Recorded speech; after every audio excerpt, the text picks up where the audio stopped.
Boa noite a todos. Que a paz do nosso Mestre Jesus esteja em nossos corações e que nós saibamos dividir com aqueles que se aproximam de nós. Agradeço novamente pelo convite, de estar aqui pela segunda vez. É muito bom estar aqui, respirar esse ar de harmonia que nos envolve, sabendo que o Cristo, através de seus prepostos, está aqui conosco. O assunto que a gente vai tratar hoje, que está no Evangelho segundo o Espiritismo, no capítulo 19, é a fé transporta montanhas. E como nós já havíamos comentado na outra vez que estivemos aqui, e não me canso de repetir, a doutrina espírita é uma doutrina que requer compreensão. Ela vai nos socorrer? Sim, a doutrina espírita sempre vai nos socorrer. Mas a gente precisa compreendê-la para compreender de que forma que ela vai nos socorrer. Ela requer algum esforço de nossa parte para que a gente possa compreender os nossos momentos de felicidade e os nossos momentos de tristeza, e nós precisamos compreender que somos sempre nós os artífices desses momentos, sejam eles quais forem. Nós construímos a nossa existência, né? Nós estamos hoje vivenciando aquilo que plantamos ontem e amanhã vivenciaremos aquilo que plantamos hoje. Como todos nós, imagino eu, temos o desejo de ser felizes.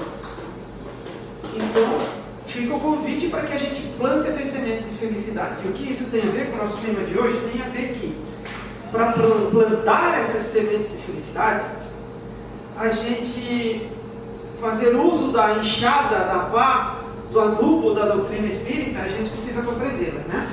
E a fé é um assunto, eu confesso, a gente sempre tem dificuldade de falar de fé, porque é um assunto bastante amplo e ele é muito mais um convite para ser vivida a fé do que propriamente falar sobre ela. Especialmente eu tenho a minha estrutura mental, vamos lá, ela é muito racional, então às vezes é difícil de falar da fé. Mas os desafios vêm para a gente e é para a gente aprender também. Não que não tenhamos fé, só temos a dificuldade de falar. Então vamos entender aqui, hoje eu vou procurar trazer a definição do que seria a fé raciocinada e o que são essas montanhas que a fé há de mover, né? Eu me lembro quando eu era criança pequena lá em Capinzal, lá no oeste do estado, uma cidade gigante, né?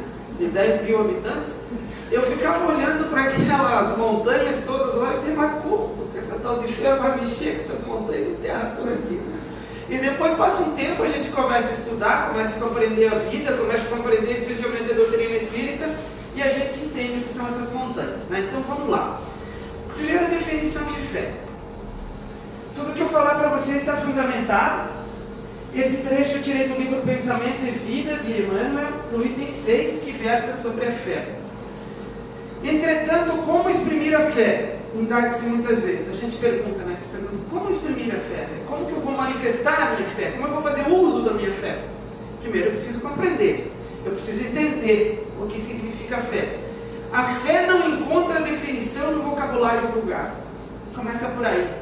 Não tem uma fórmula matemática, um significado de dicionário que vai trazer para a gente o que é fé. Ela tem um sentido muito mais amplo do que as palavras podem nos trazer.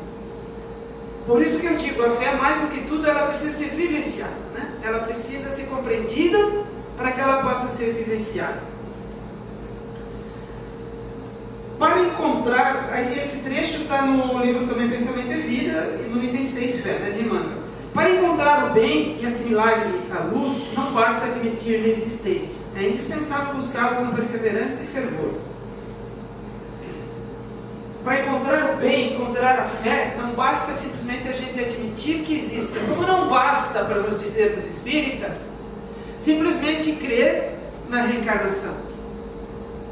Ah, eu acredito em reencarnação, então eu sou espírita. Não. Eu preciso compreender a doutrina espírita, eu preciso entender o que ela é para então eu me dizer espírita. E Kardec, com muito esmero, esse espírito maravilhoso chamado Allan Kardec, que aqui esteve conosco no século XIX, e teve a paciência de compilar para nós o ensino dos espíritos, especialmente em 5 obras, que é o Pentateuco Kardeciano, né? O Livro dos Espíritos, o Livro dos Médiuns, o Evangelho segundo o Espiritismo, o Céu, o Inferno e a Gênese, na sequência que Kardec escreveu. Eles fundamentam a doutrina espírita. E para mim me dizer espírita, eu preciso ter entendido, ter pelo menos lido esses livros, né? Ou pelo menos o Livro dos Espíritos, o Evangelho dos Médiuns, né? Porque nem se fala muito do livro Céu e Inferno e a Gênesis, porque eles são meio raros. Mas nós deveríamos conhecê-los a todos para dizer que conhecemos a doutrina espírita. E o que isso tem a ver com a fé? Da mesma forma com a fé, para dizer que eu tenho fé, para dizer que eu tenho qualquer coisa, eu primeiro preciso entender o que é essa qualquer coisa. Para dizer que eu tenho fé e para mim vivenciar a fé de fato, de forma em que ela possa me socorrer, eu primeiro preciso compreender o que é a fé, né? Ninguém pode duvidar da eletricidade, mas para que a lâmpada nos ilumine o aposento, recorremos a fios condutores que transportam a força.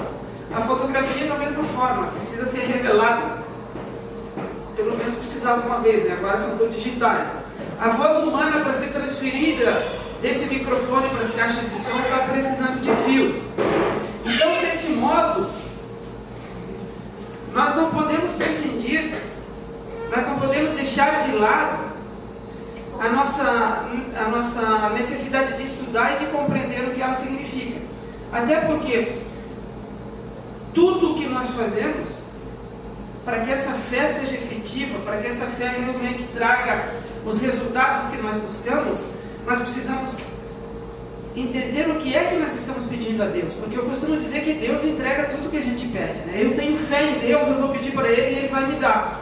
A questão é, eu estou pedindo realmente de forma adequada? O que eu estou pedindo é justo que Deus me entregue? Porque na primeira questão, do primeiro livro que Kardec escreveu, que é o Livro dos Espíritos, está aqui em algum lugar, está aqui, ó. Não, depois eu vejo aqui, mas enfim, acredite em mim, existe um livro. O Livro dos Espíritos, eu fico nervoso, eu não acho daí. Aqui, o Livro dos Espíritos. A primeira questão que Kardec escreveu, que perguntou aos espíritos e eles responderam, do primeiro livro que ele escreveu foi: que é Deus? Inteligência suprema, criador de tudo e de todos. Na questão 13ª desse mesmo livro, ele versa sobre os atributos da divindade. E um dos atributos da divindade é a soberana justiça e bondade. Então Deus é justo e é bom. E esse ser que é perfeito, que criou a tudo e a todos, não podia criar coisas imperfeitas. Então ele criou leis que são perfeitas, a gente vai ver isso mais aqui para frente, e que ele não vai derrogá-las simplesmente porque eu estou pedindo. Então, como eu falei no começo, eu sou o artífice da minha felicidade e da minha desdita. Sou eu que construo a minha felicidade ou a minha desdita. Então, se eu vou lá e peço a Deus que Ele faça um milagre, que Ele derrogue as suas leis, simplesmente porque eu sou um menino bacana, não vai funcionar. E por que é que eu faço esse tipo de pedido a Deus? Porque de fato eu não compreendo o que é fé. E daí a minha fé vacilante, a minha fé que não é raciocinada, me leva àquela condição de dizer: pô, Deus não gosta de mim, Deus não me ama. Eu pedi para Ele uma coisa e Ele não me deu. Ao passo que a fé raciocinada, ela permite que eu compreenda isso tudo. A doutrina espírita, como eu falei, ela vem me trazer a estruturação do meu pensamento, vem me trazer o conhecimento, a inteligência da construção dos meus valores morais, para que eu compreenda tudo isso e entenda que se fui eu que plantei a infelicidade, sou eu que vou ter que tirar essa felicidade do meu caminho. E que eu entenda que Deus, que é soberanamente justo, também é soberanamente bom e vai me dar condição para que eu faça isso. Então veja que é bem diferente. Eu pedi a Deus: Deus, tira esse sofrimento do meu caminho, me cure desta doença. Aí Ele não cura porque eu preciso daquela doença que é a ferramenta para o meu crescimento, e daí eu digo: não, Deus não gosta de mim. Ao passo que, se a minha fé é raciocinada, eu vou dizer: Deus, me dá força para suportar este momento de sofrimento pelo qual eu passo. Percebe a minha diferença? A fé raciocinada vai me pedir para que Deus me dê força para que eu siga em frente diante das vicissitudes da vida. E a fé não raciocinada, eu vou exigir de Deus um milagre para que Ele tire do caminho as pedras que eu mesmo coloquei. Então, por isso a importância de nós conhecermos a doutrina espírita ou qualquer outra doutrina religiosa, desde que ela seja esclarecedora para nós. desde que ela não nos coloque numa condição de maior ignorância do que nós já temos, e nós acabamos por interpretar mal a figura divina, e aí vai tudo por água abaixo, né? Todo aquilo que nós acreditamos vai por água abaixo, porque não tem fundamento, porque não está estruturado.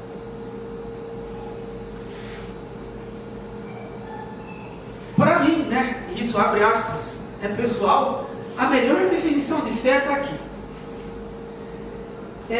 Isso está no livro Pensamento e Vida também de Emmanuel 96, fé. Recordemos a lente e o sol. Sabe a lente, né? O astro do dia distribui equitativamente os recursos de que dispõe, convergindo-lhe, porém, os raios com a lente comum, dele oferimos poder mais amplo. Se a luz do sol pega aqueles livros, vai queimar os livros? Não, ele vai simplesmente vai aqui. Vocês nunca fizeram aquela brincadeira da lente? Pega uma lente de óculos, de qualquer coisa, de uma lupa, e vai ali e tu começa a queimar o papel com a luz do sol? Eu acho que todo mundo conhece essa brincadeira. Porque o que a lente está fazendo? Ela está convergindo esses raios que são equitativamente distribuídos, fazendo com que eles tenham convergência para um determinado ponto, potencializando isso tudo, né?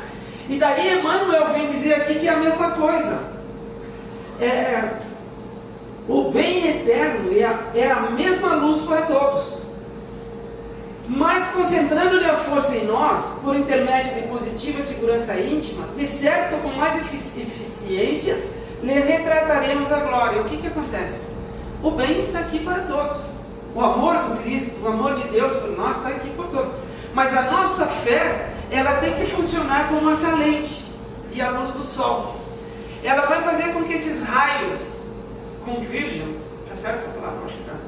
Enfim, que esses raios, esse bem, essa vibração de amor, ela se junte, ela se amontue, né, que ele diz lá na minha terra, né, ela se junte próximos de nós.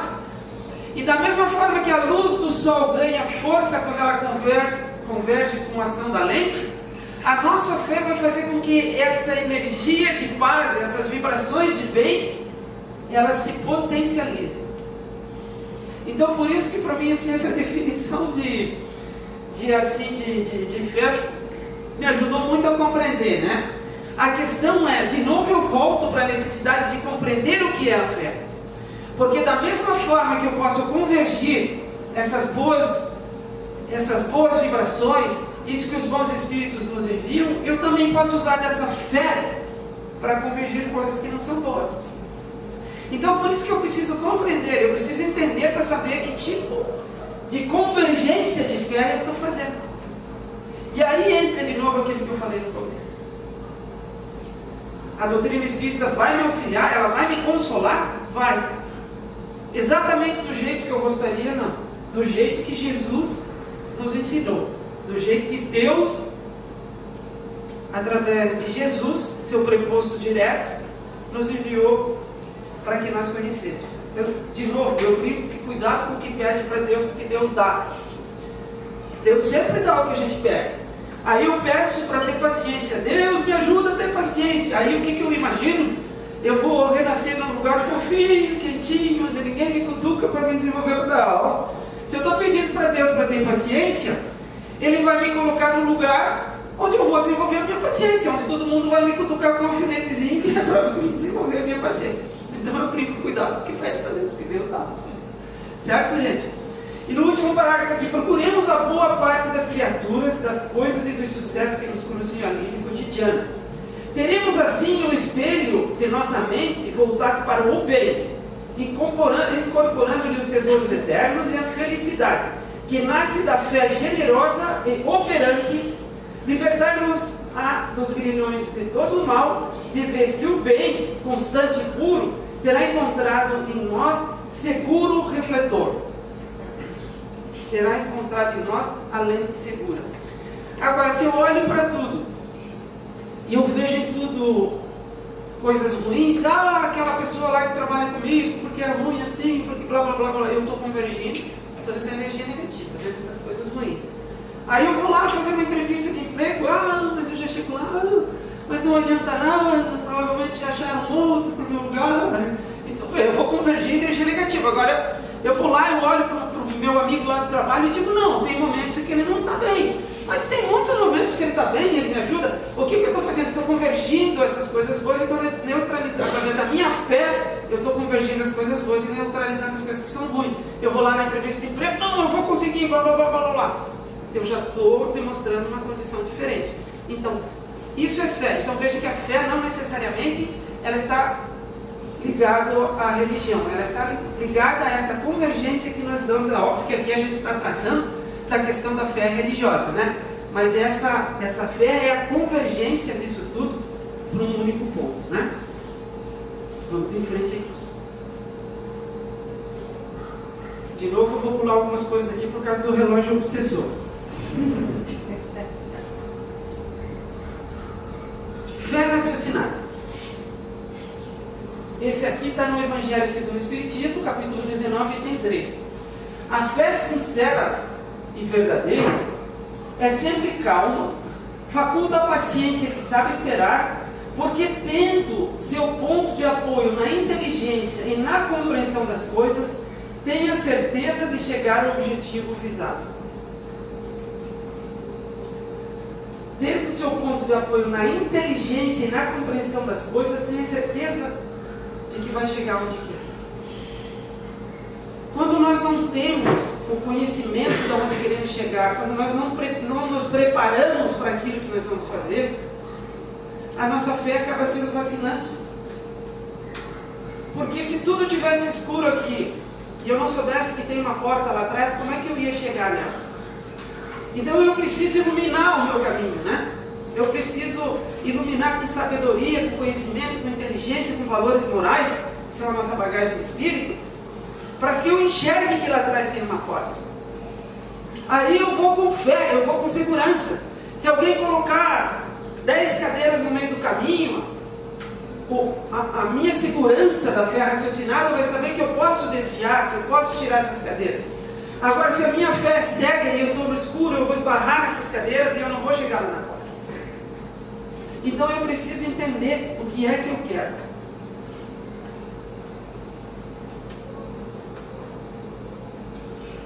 Será fé acreditar sem raciocínio?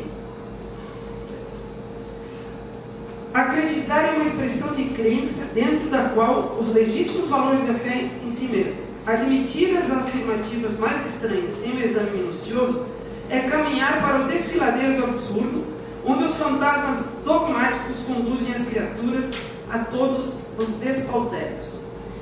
Gente, se eu não raciocino, sei lá, se eu não penso na minha fé, se eu não me preparo na minha fé, o que vai acontecer? Entre outras coisas, eu posso começar a criar situações em que eu não consigo sustentar depois. A minha fé me leva a crer que eu posso trabalhar todos os dias na doutrina espírita 8 horas por dia. E eu tenho fé que eu vou conseguir. Isso é a fé cega. Porque eu tenho que parar para pensar o seguinte: eu estou encarnado num mundo material, eu preciso me alimentar, eu preciso de um monte de coisa, então eu preciso trabalhar. Então, essa fé não raciocinada pode me levar, mesmo numa condição de bons pensamentos, a acreditar numa coisa que eu não posso cumprir, assumir responsabilidades das quais eu não vou poder dar conta. Tu vai ser o presidente da Federação Espírita Catarinense. Eu tenho fé que eu vou conseguir. Não vou conseguir. Eu trabalho 8 horas por dia, às vezes 9, às vezes 10. Tenho outras atividades nas casas espíritas. Vou largar tudo para ser presidente da Federação. Lógico que eu estou bem longe disso, tá, gente? Só estou dando um exemplo aqui, né? Aí eu vou largar tudo para ser presidente da Federação Espírita Catarinense, porque eu tenho fé que vão me socorrer. Não é assim que funciona, gente. A fé raciocinada vai dizer o seguinte: não, tu não tem condição, tu não tem conhecimento, tu não tem vivência, tu não tem experiência do movimento espírita para tu fazer isso. Então tem que cuidar, porque às vezes a fé também nos leva a falsear o caminho que a gente quer seguir. É preciso tomar muito cuidado no que a gente, quais os objetivos que a gente pretende atingir, né? Esse trecho eu tirei do livro Jesus, o Evangelho à Luz da Psicologia Profunda, de Joana de Ângeles, é um livro muito bacana, que sempre recomendo a leitura, que ela versa sobre a fé, né? A fé expressa-se mediante a confiança que o Espírito adquire em torno de algo. É aquilo que a gente acabou de falar, né? É aquela convergência da lente, né? Eu posso acreditar numa coisa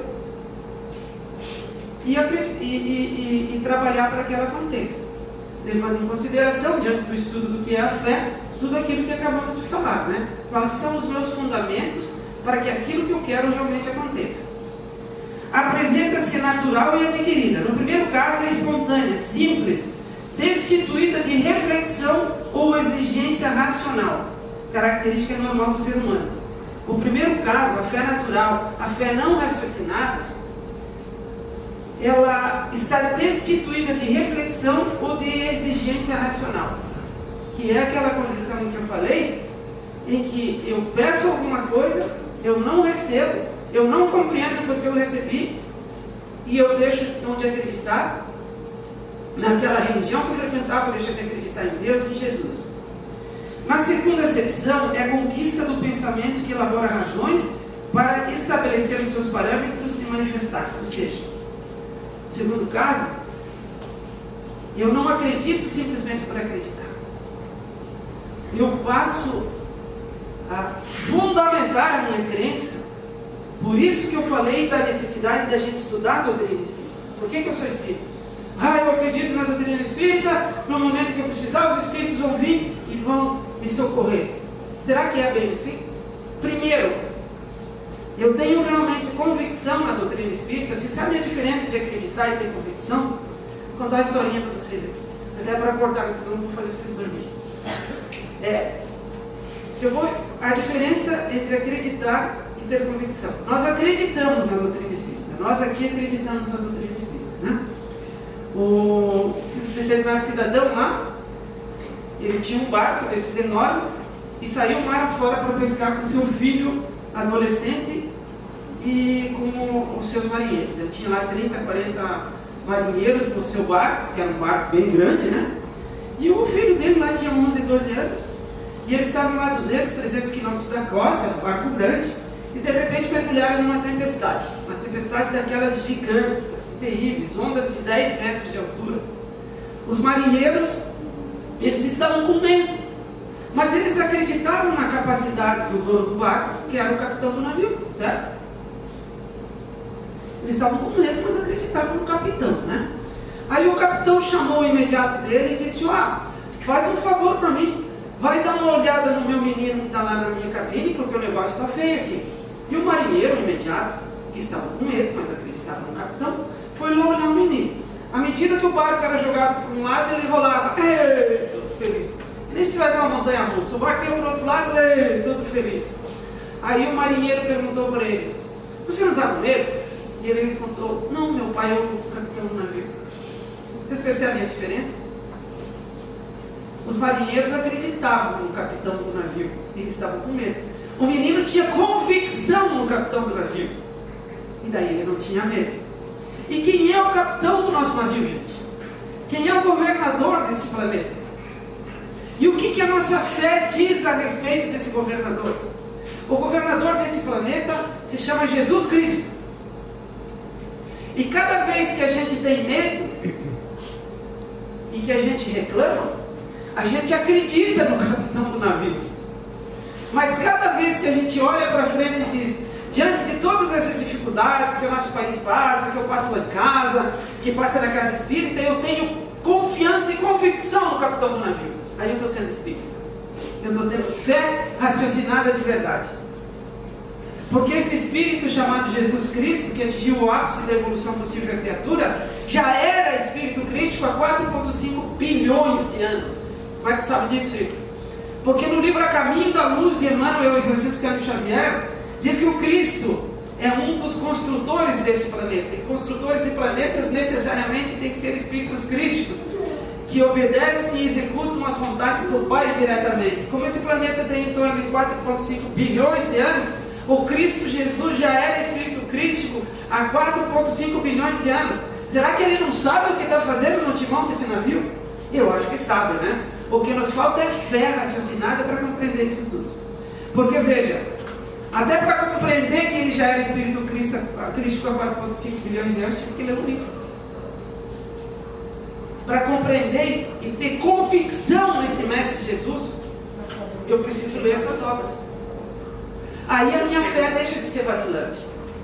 Ah, porque fulano foi eleito, fulano foi deseleito, então esse país está todo largado. Gente, o capitão desse país se chama Ismael, preposto direto do Cristo Jesus.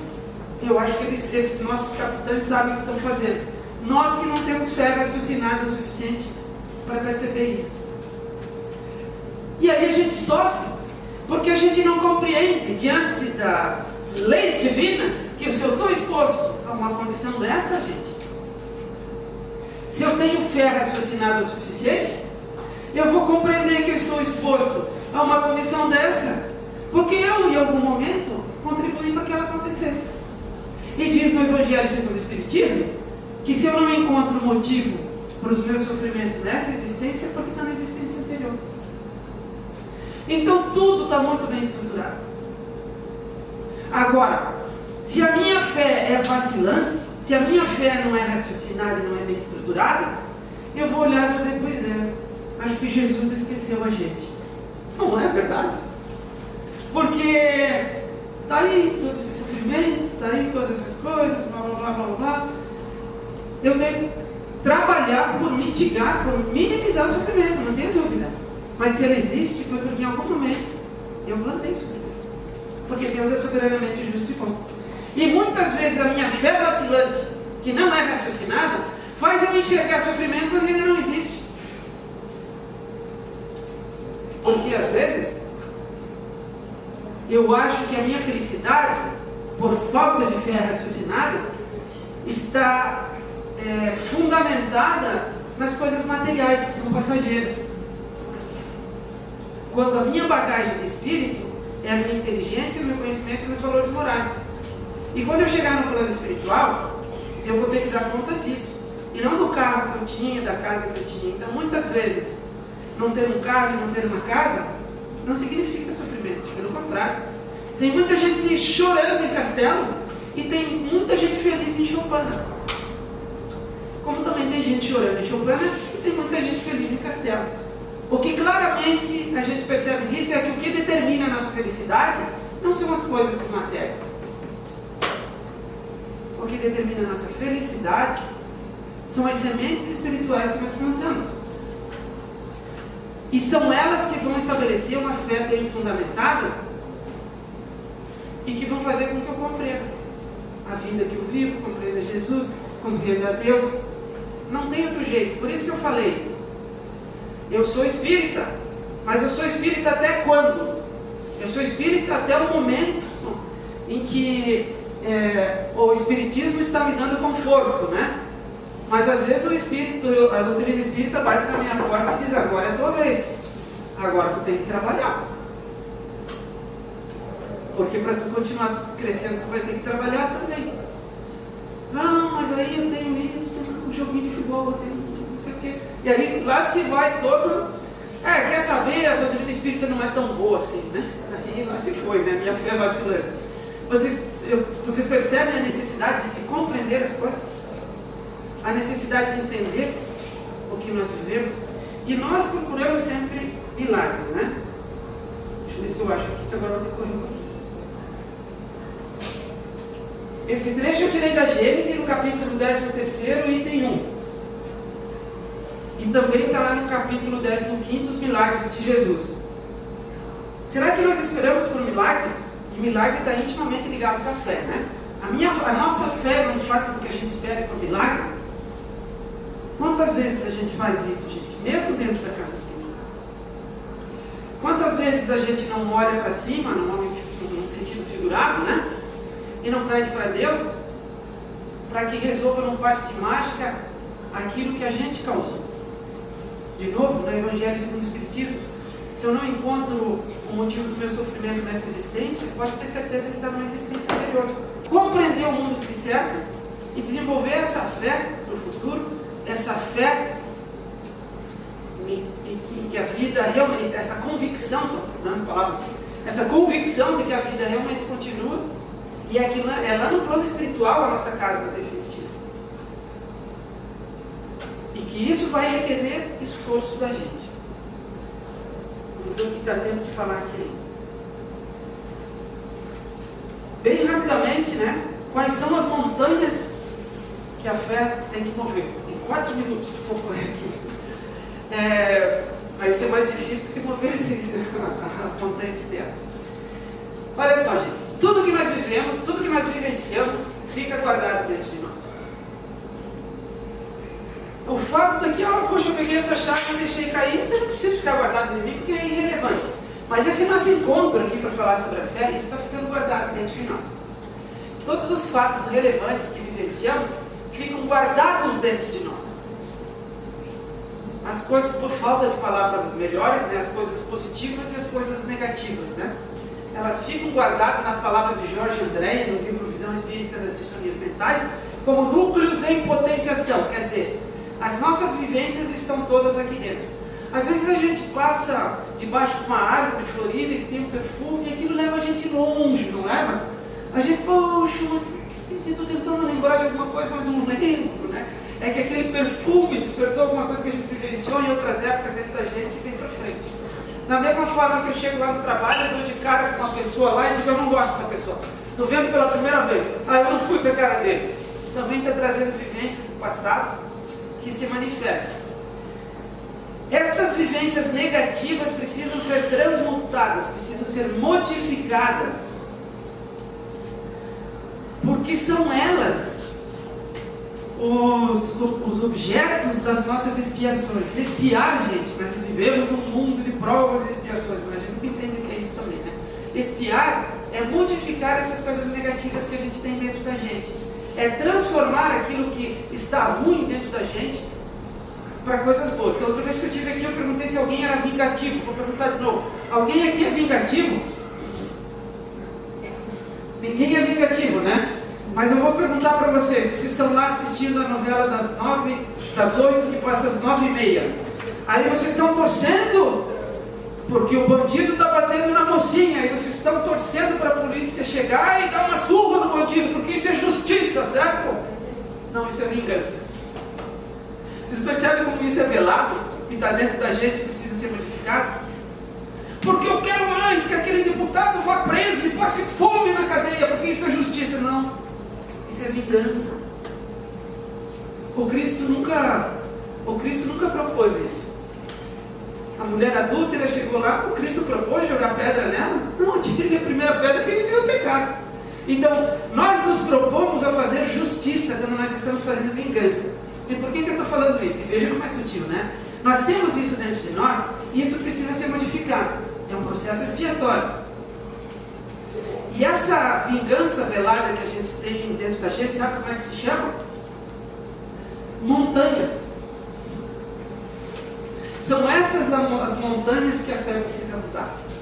A nossa raiva, o nosso egoísmo, a nossa falta de fé, o nosso orgulho. São essas as montanhas que a fé precisa arrastar. E eu vou dizer para vocês, são mais pesadas do que aquelas montanhas de terra lá de Capinzal que ficavam olhando para mudar. Porque aquelas lá basta um trator bem grande e umas caçambas bem grandes que a gente move uma montanha daquelas. Agora, as montanhas que estão aqui dentro requerem muita coragem e requer muita fé em Deus e muita fé na vida futura para que elas sejam modificadas. São elas os artífices do meu sofrimento. Da mesma forma que as coisas boas que eu carrego dentro de mim, eu preciso potencializar. Então, gente, as montanhas, elas não estão lá fora, estão dentro da gente. E é esse o convite da fé transportar montanhas. Da gente entender que a fé precisa ser raciocinada, a fé precisa ser estudada, que a gente precisa compreender esse tal de doutrina espírita ou alguma outra doutrina religiosa que seja, qualquer outra, mas a gente precisa entender o que é essa fé, para parar de pedir coisas milagrosas e para começar a entender que eu preciso trabalhar na minha mudança. Porque fui eu que plantei o que está aqui dentro e sou eu que vou ter que tirar os espinhos e plantar mais flores. Agradeço a paciência de me ouvir. Passei um minuto ali, perdi uns 20 pontos por isso. E agradeço pelo convite e rogo a Jesus, nosso Mestre, que a sua paz, o seu amor esteja em nossos corações e que saibamos novamente dividir com aqueles que sofrem mais e se aproximam de nós. Obrigado.